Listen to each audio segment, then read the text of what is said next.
శేఖర్ రెడ్డి గారు కొన్ని క్వశ్చన్స్ వచ్చాయి. అందులో అంటే ఇవాళ చంద్రబాబు నాయుడు గారు మాట్లాడినా లేకపోతే ఇప్పుడు వంశకృష్ణ అడిగినా సరే ఏంటంటే నిబంధనల మార్పు దాని ద్వారానే ఈ కల్తీకి అవకాశం ఏర్పడింది అన్నది మెయిన్గా వినిపించే అక్యూజన్. ఏమంటారు మీరు? 2022లోనే ఆల్రెడీ అప్పటికే CFTRI రిపోర్ట్ వచ్చింది, అయినా సరే దాన్ని తొక్కిపట్టారు.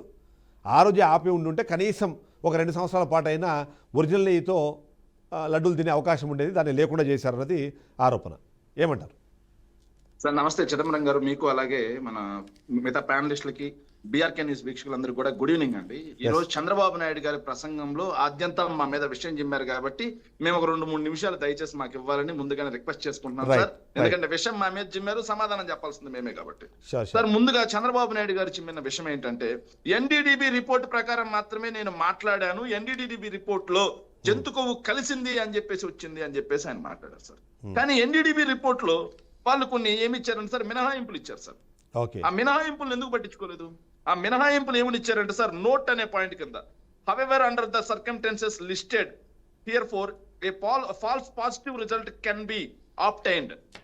Hence the method is not applicable to milk fat in case of అంటూ ఏం మాట్లాడండి సార్, కొన్ని సందర్భాల్లో మేము ఇచ్చేటువంటి ఏదైతే రిపోర్ట్ ఉందో అది ఫాల్స్ అయ్యే అవకాశం కూడా ఉంది అంటూ మినహాయింపు ఇవ్వడమే కాకుండా ఖచ్చితత్వం లోపించే అవకాశం ఉంది. పోషకాహార లోపం ఉన్నటువంటి ఆవుల నుంచి వచ్చే పాలు గాని, తయారు చేసిన నెయ్యి వల్ల గాని, అలాగే ఆవాలు, అవిసెలు, పామాయిల్ లాంటి వెజిటబుల్ ఎక్కువ ఉన్నటువంటి వాటి వల్ల వచ్చేటువంటి తిన్నటువంటి ఆవుల నుంచి వచ్చేటువంటి పాల వల్ల గాని ఇలా వచ్చే అవకాశం ఉంది అని చెప్పి NDD రిపోర్ట్ వచ్చేసి నోట్లో క్లియర్ గా మెన్షన్ చేసింది సార్. రైట్, నోట్లో మెన్షన్ చేసింది. మరి ఒక ముఖ్యమంత్రి అనే ఒక వ్యక్తి నోట్ చదవకుండా పంది కొవ్వు కలిసింది, జంతు కొవ్వు కలిసింది, ఫిష్ ఆయిల్ కలిసింది, గొడ్డు మాంసం కలిసింది అని చెప్పి కోట్లాది మంది హిందువుల యొక్క మనోభావాలతో ఆడుకున్నారా లేదా? మరి ఈ రోజు స్ట్రిక్ట్ వెరీ క్లియర్ గా ఎక్కడ పంది కొవ్వు లేదు, జంతు కొవ్వు లేదు, ఫిష్ ఆయిల్ లేదు, అదే విధంగా గొడ్డు మాంసం లేదు అని చెప్పిందా లేదా? మరి చంద్రబాబు నాయుడు గారికి నిజంగా వెంకటేశ్వర స్వామి అనే అతను కులదైవం అయితే, వెంకటేశ్వర స్వామి మీద ఆయనకు భయం, భక్తి రెండు ఉంటే, ఈ రోజు అసెంబ్లీ సాక్షిగా మాట్లాడేటప్పుడైనా సరే నేను ఆ రోజు తప్పు మాట్లాడాను, తెలియక మాట్లాడాను, నన్ను భక్తులు క్షమించాలి అని అడగాల్సినటువంటి అవసరం ఉందా లేదా? మీరు చెప్పండి sir. Okay, point number 1. Next point number 2 sir, ఎంత దుర్మార్గంగా ఉంటుందంటే పాయింట్ నెంబర్ 2కి వస్తే, శ్రీవారివి 7 కొండలు కాదు 2 కొండలు మాత్రమే వైఎస్ఆర్ హయాంలో అన్నారు అని చెప్పేసి ఒక అతి పెద్ద నిందని 2005 నుంచి వైఎస్ఆర్ గారి మీద వేస్తూనే ఉన్నారు సార్. కానీ నిజాలు ప్రజలకు తెలియాల్సినటువంటి అవసరం ఉంది సార్. చరిత్ర తెలియదు ఈ తెలుగుదేశం పార్టీ వాళ్ళకి కూడా, అసలు చరిత్ర అంటే ఏందో తెలియదు. దాని గురించి ఎక్కడ పట్టించుకోరు, దాని గురించి ఎక్కడ స్టడీ చేయరు. అసలు తిరుమల రెవెన్యూ ఎప్పుడు స్టార్ట్ అయింది దాని గురించి మాట్లాడతాం సార్. తిరుమల రెవెన్యూ 1870s వరకు కూడా కింగ్స్ చేతిలో ఉండేది సార్. తిరుమల మొత్తం, పాలక మండలి మొత్తం 1870s ముందు ఏదైతే ఈస్ట్ ఇండియా కంపెనీ కూలిపోయిన తర్వాత, ఏదైతే బ్రిటిష్ రూల్ వచ్చిన తర్వాత 1870s లో మొట్టమొదటిసారిగా తిరుమలని ఒక ఇన్స్టిట్యూషన్ గా గుర్తించింది బ్రిటిష్ రూల్. గుర్తించిన తర్వాత దాన్ని ఒక ఇన్స్టిట్యూషన్ గా గుర్తించడమే కాకుండా దాని పరిధి 25.7 స్క్వేర్ కిలోమీటర్స్ గా గుర్తిస్తూ ఏదైతే బ్రిటిష్ ప్రభుత్వం ఒక మెమరాండం ఒక ఏదైతే రికార్డ్స్ లోకి ఎక్కించారు సార్. తర్వాత 1923లో సార్ బ్రిటిష్ ప్రభుత్వం ఉన్నది, తిరుమలకు సంబంధించిన వాళ్ళందరూ వెళ్ళి, అయ్యా మేము విలేజ్ రికార్డ్స్ లో లేము, మమ్మల్ని విలేజ్ రికార్డ్స్ లో ఉంచండి అని చెప్పేసి బ్రిటిష్ వాళ్ళని అడగడంతో మొట్టమొదటిసారిగా తిరుమలని విలేజ్ రికార్డ్స్ లో ఎక్కిస్తూ ఇదొక ఇన్స్టిట్యూషన్ అని చెప్పి ఒక రికార్డ్ లోకి ఎక్కించారు సార్. తర్వాత 59లో పంచాయతీరాజ్ యాక్ట్ వచ్చింది, దాన్నే నీలం సంజీవ్ రెడ్డి యాక్ట్ అంటారు సార్. మొట్టమొదటిసారిగా రాజస్థాన్ లో పంచాయతీ ఎలక్షన్ జరిగితే తర్వాత మన దగ్గర ఎలక్షన్ జరిగినాయి. సో పంచాయతీరాజ్ యాక్ట్ వచ్చిన తర్వాత పంచాయతీ ఎలక్షన్స్ జరిగితే దేశవ్యాప్తంగా అన్ని చోట్ల పంచాయతీ ఎలక్షన్స్ జరుగుతున్నా, మన రాష్ట్రంలో కూడా పంచాయతీ ఎలక్షన్స్ జరుగుతున్నా సరే తిరుమల ఒక ధార్మిక క్షేత్రం కాబట్టి ఆడ ఎలక్షన్స్ జరగడానికి లేదు అని చెప్పేసి వెరీ క్లియర్ గా వాళ్ళు రిలీజియస్ కాబట్టి వెరీ క్లియర్ గా అక్కడ జరగడానికి లేదని నేను ఎలక్షన్స్ పెట్టలేదు sir.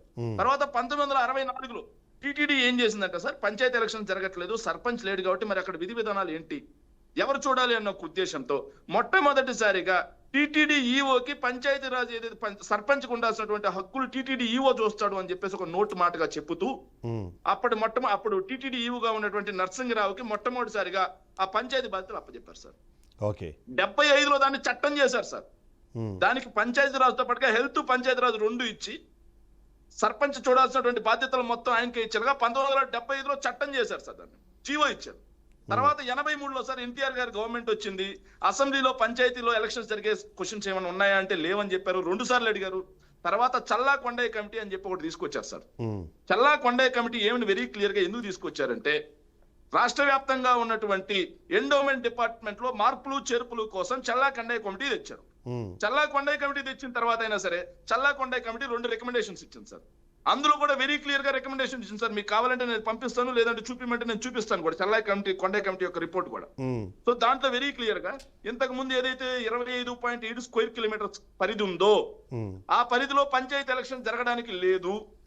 At the same time అప్పటి వరకు సార్ పంచాయతీ ఎలక్షన్ జరగకపోయినా సరే తిరుమల తిరుపతి వెంకటేశ్వర స్వామి యొక్క కొండ మీద సార్వత్రిక ఎన్నికలు వచ్చినప్పుడు ఎమ్మెల్యే అభ్యర్థులు, ఎంపీ అభ్యర్థులు పైకి వెళ్ళి ప్రచారం చేసుకోవచ్చు, పైకి వెళ్ళి ఏదైతే మన రాజకీయ ర్యాలీలు చేసుకోవచ్చు, అన్ని చేసుకోవచ్చు. దాన్ని మీరు బ్యాన్ చేయండి అని చెప్పేసి ఒక రికమెండేషన్ ఇచ్చింది సార్. రికమెండేషన్ ఇచ్చినా సరే ఎక్కడా కూడా బ్యాన్ చేయలేదు సార్. అందులో కూడా వెరీ క్లియర్ గా తిరుమల యొక్క పరిధి 25.7 స్క్వేర్ కిలోమీటర్స్ అని చెప్పేసి చల్లా కొండయ్య కమిటీ ఎన్టీఆర్ గారు ఉన్నప్పుడు కూడా ఇచ్చింది సార్. అంటే ఎన్టీఆర్ గారు 2 కొండలు చేసినట్ట? నేను అడుగుతున్నాను, దానికి సమాధానం చెప్పాలి. ఎన్టీఆర్ గారు 2 కొండలు చేసినట్ట? తర్వాత 1993లో కాన్స్టిట్యూషన్ అమెండ్మెంట్ వచ్చింది. అమెండ్మెంట్ నెంబర్ 73 అండ్ 74 ప్రకారం ఒక్క గ్రామం ఉన్నా సరే పంచాయతీగా గుర్తించిన తర్వాత ఒక్క ఇల్లు ఉన్నా సరే పంచాయతీ ఎలక్షన్స్ ఖచ్చితంగా జరగాల్సిందని అమెండ్మెంట్ వస్తే, హ్యామ్లెట్ విలేజ్ గా గుర్తించైనా చేయాలని చెప్పి అమెండ్మెంట్ వచ్చినా సరే తిరుమల తిరుపతి దేవస్థానంలో ఎక్కడా కూడా ఇది వేయలేదు. ఏది మన పంచాయతీ ఎలక్షన్స్ జరగలేదు సార్. తర్వాత 2004లో వైఎస్ఆర్ గారు గెలిచిన తర్వాత 2005లో పంచాయతీ ఎలక్షన్స్ పెట్టారు సార్. పంచాయతీ ఎలక్షన్స్ పెడితే సో ఏదైతే జయచంద్ర నాయుడు అనే అతను ఇక్కడ మాకు ఖచ్చితంగా పంచాయతీ ఎలక్షన్స్ జరగాల్సిందే అని చెప్పేసి కోర్టుకు వెళ్ళాడు. కోర్టుకు వెళ్తే కోర్టు కొట్టేసింది. ఏందా ఇది పంచాయతీ ఎలక్షన్ జరిగేది ఏందని చెప్పేసి. తర్వాత రాజశేఖర రెడ్డి గారు ఒక జీవో తీసుకొచ్చారు. ఏం జీవో తీసుకొచ్చారంటే సార్ వీళ్ళు సగం బయట పెడతారు. సో వీళ్ళెవరే ఎలక్షన్ జరగాలని చెప్పేసి పైకి పోయేది ఏంది, కిందకు వచ్చేది ఏంది, ఇది ఒక ధార్మిక క్షేత్రం, ఎలక్షన్స్ జరగడానికి లేదు అని చెప్పేసి ఏదైతే దేవాదాయ శాఖ మంత్రిగా ఉన్నటువంటి మన అతని పేరు కూడా గుర్తురాట్లేదు సార్, దేవాదాయ శాఖ మంత్రిగా తాడిపత్రికి చెందినటువంటి జేసీ దివాకర్ రెడ్డి గారు అప్పుడు దేవాదాయ శాఖ మంత్రిగా ఉండేవారు సార్. జేసీ దివాకర్ రెడ్డి గారి నేతృత్వంలో ఓ జీవో వచ్చింది సార్. జేసీ దివాకర్ రెడ్డి భక్తు హిందూ, మళ్ళీ ఓ జీవో వచ్చింది సార్. ఏం జీవో వచ్చిందంటే, అయ్యా ఈ ఏదైతే 27 ఎప్పటి నుంచి అయితే ఉందో అక్కడ ఎక్కడా కూడా పంచాయతీ ఎలక్షన్స్ ఇంకా పెట్టడానికి లేదు. Right. At the same time ఈ రాజకీయ ర్యాలీలు, సభలు, సమావేశాలు, సార్వత్రిక ఎన్నికలు వస్తే పైకి ఓట్లు అడగడాలు ఇవేమి కూడా నిషిద్ధం. వాటిని కూడా బ్యాన్ చేసింది సార్ ఆ జీవో.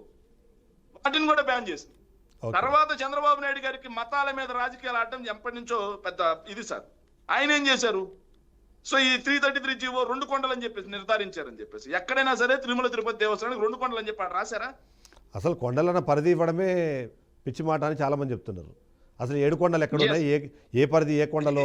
సార్ ఒక విషయం సార్, తర్వాత మనం మాట మాట్లాడుకోం. తర్వాత సాధు సంఘులు వీళ్ళంతా అడిగిన తర్వాత ఈ 25.7 స్క్వేర్ కిలోమీటర్స్ కాకుండా మిగతాది మొత్తం కూడా forest land sir, reserve forest. అది అవును, రిజర్వ్ ఫారెస్ట్ ని డీనోటిఫై చేయడం అంత ఈజీ పనా?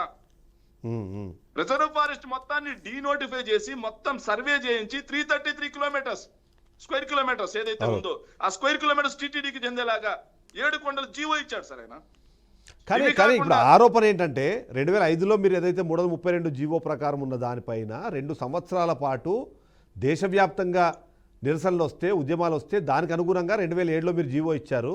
అది మీ బెనిఫిట్ అంటే మీ క్రెడిట్ ఎలా అవుతుంది? మీ క్రెడిట్ కాదు కదా అన్నది వాళ్ళు అడుగుతున్న పాయింట్. 1875లో 25.7 స్క్వేర్ కిలోమీటర్స్ వచ్చింది సార్. అదే విధంగా చల్లా కొండయ్య కమిటీ ఎన్టీఆర్ గారి గవర్నమెంట్ లోను 25.7 స్క్వేర్ కిలోమీటర్స్ వచ్చింది సార్. మరి 9 సంవత్సరాల పాటు చంద్రబాబు నాయుడు గారు ముఖ్యమంత్రిగా ఉన్నారు సార్, ఎందుకు 7 కొండలు చేయలేదు? అప్పటి నుంచి జీవో అది. కుదించలేదు. ఎంత ఉందో దాన్ని అంత కంటిన్యూ చేశారంటారు. ఎంత ఉందో అంత కంటిన్యూ చేశారు మీరు, తర్వాత పెంచారు సార్. ఒక్క నిమిషం, ఎక్కడా కూడా సార్ రికార్డ్ సార్. ఇప్పుడు నేను ఒక మాట చెబుతాను సార్, చిన్న విషయం చెప్తాను. ఇప్పుడు పురాణాల ప్రకారం సార్, పురాణాల ప్రకారం ఏదైతే మన పరమశివుడు కొలిగివేయటువంటి ప్లేస్ మాదే అని చెబుతాం సార్. కానీ నేపాల్ వాడు ఒప్పుకుంటాడా? టిబెట్ వాడు ఒప్పుకుంటాడా? కానీ ఇది మందే అని చెప్పి చట్టబద్ధం రికార్డ్ చేసింది. రికార్డు ప్రకారం మనకు హక్కు ఇచ్చింది ఎవరు సార్? వైఎస్ రాజశేఖర రెడ్డి గారు. రైట్. ఆయన మీద నేను ఇంకొక చిన్న విషయం సార్. సార్ రాజశేఖర రెడ్డి గారు 2009లో జీవో 747 తీసుకొచ్చి అన్యమత ప్రచారాన్ని నిషిద్ధం, అదే విధంగా అన్య మతస్థులకు జాబ్ అక్కడ కూడా నిషిద్ధం అని చెప్పి ఆయన తీసుకొచ్చేంత వరకు కూడా సార్ ఎవరైనా సరే అన్ని మత ప్రచారం చేసుకున్నా మనం అడ్డుకోగలం తప్పిస్తే చట్ట ప్రకారం కేసు పెట్టే పరిస్థితి లేదు. ఉమ్, మరి ఏదైతే వెంకటేశ్వర స్వామి కులదైవం అని చెప్పుకుంటాడు కదా, మరి ఆయన ఎందుకు ఇప్పుడు 9 సంవత్సరాలు ముఖ్యమంత్రిగా ఉన్నాడు, ఎందుకు చేయలేదు సార్? రైట్. సో ఏ రోజు ఆయన చేసింది ఏంట్రా అంటే, ఆయన చేసింది నేను చెప్తాను సార్. తిరుమలలో 1000 సన్నిధి వీధిని పెంచాలి అని చెప్పేసి 1000 కాళ్ళ మండపాన్ని కొలగొడతాడు. అదే విధంగా తిరుమలలో సన్నిధి వీధిలో పెంచాలని చెప్పేసి గొల్ల మండపాన్ని కొలగొట్టడానికి పోతాడు సార్. ఉమ్, టీవో పంపిస్తా, మీకు ఆర్డర్ పంపిస్తా, డిస్ప్లే చేయండి. ఓకే. ఇది కాకుండా సార్ దుర్మార్గం ఏంటంటే సార్, టెంపుల్ యొక్క ఆర్కిటెక్చర్ ని దెబ్బతినేలాగా లోపలికి వెళ్ళంగానే సార్, గాలిగోపురం లోపలికి వెళ్ళంగానే మీకు ఆ పక్కన ఊంజల్ సేవా మండపం అని ఒక మండపం ఉంటుంది సార్. స్వామివారు బంగారు పల్లకి మీద ఊగుతారు సార్. అవును. ఆ ఊంజల్ సేవా మండపాన్ని కూలగొట్టడానికి కూడా రెజల్యూషన్ తీసుకొచ్చాడు సార్. అంటే డైరెక్ట్ గా టెంపుల్ ఆర్కిటెక్చరే పోవాలి ఇక. ఓకే. సో ఎస్వీబీసీ ఛానల్ వద్దంటాడు. 2009లో పచ్చి అబద్ధాలు చంద్రబాబు నాయుడు గారు ఎలా మాట్లాడతారు అనడానికి ఉదాహరణ సార్. నేను ఎక్కడ మారుస్తా అన్నాను ఊహ కూడా, ఒక్క నిమిషం సార్, నేను ఎక్కడ మారుస్తా అన్నా ఊహలో కూడా లేదన్నాడు సార్. మరి ఈనాడు పేపర్ సార్, మేమేదో ఆ వాయిస్ ఏదో మేమేదో ఇది చేసాం అది చేసాం అంటున్నారు కదా సార్. ఈనాడు పేపరు హిందూ పేపర్ ఇవి అబద్ధం చెప్పవు కదా సార్. ఈనాడు పేపర్ హిందూ పేపర్ అబద్ధం చెప్పుతా. ఈనాడు పేపర్ లో ఎంత స్పష్టంగా మాట్లాడారంటే సార్, మీకు ఈనాడు పేపర్ చూపిస్తాను సార్. ఈనాడు పేపర్ లో ఎంత స్పష్టంగా ఆయన చూపి, ఒక్క నిమిషం సార్, ఈనాడు పేపర్ లో ఆయన చెప్పింది రాసింది ఏంటంటే, నేను అధికారంలోకి రాగానే జీవో 747-746 రద్దు చేస్తా. నిషేధించింది సార్. రజనీ గారు, సో ఓవరాల్ గా ఇది మరి ఈ రోజు పచ్చి అబద్ధాలు ఎలా మాట్లాడతారు అసెంబ్లీలో? రైట్. ఇప్పుడు అదే క్వశ్చన్ అడగబోతున్నాను. చివరికి ఒక మాట సార్, దయచేసి మళ్ళీ అడగండి సార్. చివరికి ఒక మాట సార్, ఎంత దుర్మార్గం అంటే హిందూ మతం మీద ఏదైతే మతానికి అంటగడుతూ మాట్లాడుతున్నారు సార్. అది డిస్కస్ చేద్దాం. ఆ పాయింట్ నేను అడుగుతాను మిమ్మల్ని. నేను ఆ పాయింట్ అడుగుతాను మీకు. నాకు ఆ పాయింట్ ఉంది యాక్చువల్లీ, అది నేను అడుగుతాను. ఒకసారి రజనీ గారి దగ్గరికి వెళ్తాను. రజనీ గారు, ఇప్పుడు అసెంబ్లీ అంటేనే యూజువల్లీ ఆన్ రికార్డ్, అంటే ఏదైతే మాట్లాడతామో అది అలా ఒక చరిత్రలాగా ఉండిపోతుందో, ఆన్ రికార్డ్ ఉండిపోతుంది. కాబట్టి అక్కడ మాట్లాడే మాటలు నిజాలు ఉండాలి అనే మాట ఒక, అంటే మనం యూజువల్ అందరికీ తెలిసిన విషయమే. కానీ అసెంబ్లీలో మాట్లాడిన మాటలే అబద్ధాలు అని చెప్పేసి వైసీపీ అసెంబ్లీలో మాట్లాడుతున్నప్పుడు నిజాలు మాట్లాడలేదని చెప్పి కొద్దిమంది మాట్లాడే ప్రయత్నం చేస్తున్నారు. సో ఎలా చూడాలంటారు దీన్ని? ఇప్పుడు ఓవరాల్గా ఇవాళ డిబేట్లో, లేకపోతే ఆయన మొత్తం అంటే డిబేట్ జరగలేదు, ఎందుకంటే ఒకటే పార్టీ ఉంది కాబట్టి అక్కడ వాళ్ళు ఏం చెప్పాలన్నా చెప్పేసి వెళ్ళిపోయారు. సేమ్ ఇదే డిస్కషన్ మాకు మండలిలో కావాలి అంటే ఏమో జరగట్లేదు, అది చేయట్లేదు అన్నది వైసీపీ చేసి ఇంకో ఆరోపణ. ఎలా చూడాలంటారు ఈ 2 పాయింట్స్ని? సార్ ఒక్క నిమిషం దయచేసి రజనీ అమ్మ, ఒక్క నిమిషం మేడం, ఒక్క నిమిషం సార్. ఇది 1986 చల్లా కొండయ్య కమిషన్ లో భాగం సార్, రిపోర్ట్. దాంట్లో నేను ఒక్క సెకండ్ లో ఫినిష్ చేస్తాను. దేవాలయం చుట్టూ ఉన్నటువంటి 10/1/3 చదరపు మైళ్ళ విస్తీర్ణం గల ప్రాంతం అంతా దేవస్థానానికి మంజూరైంది. తిరుమల కొండలపై ఏదైతే ఉందో ఆ ప్రాంతం మాత్రమే తిరుమల కొండ అన్నట్టుగా చల్లా కొండయ్య కమిషన్ సార్, ఎన్టీఆర్ గారు ఉన్నప్పుడు సార్, ఎన్టీఆర్ గారు ఉన్నప్పుడు. ఓకే. ఓకే. మరి ఎన్టీఆర్ గారు ఎందుకు సార్ 2 కొండలుగా మార్చారు అని చెప్పి మాట్లాడడం లేదు వీళ్ళు? రైట్. ఎందుకు మాట్లాడడం లేదు? దీనికి సమాధానం చెప్పండి. వంశీ గారిని అడుగుదాం. రజనీ గారి దగ్గరికి వెళ్దాం ఒకసారి. రజనీ గారు.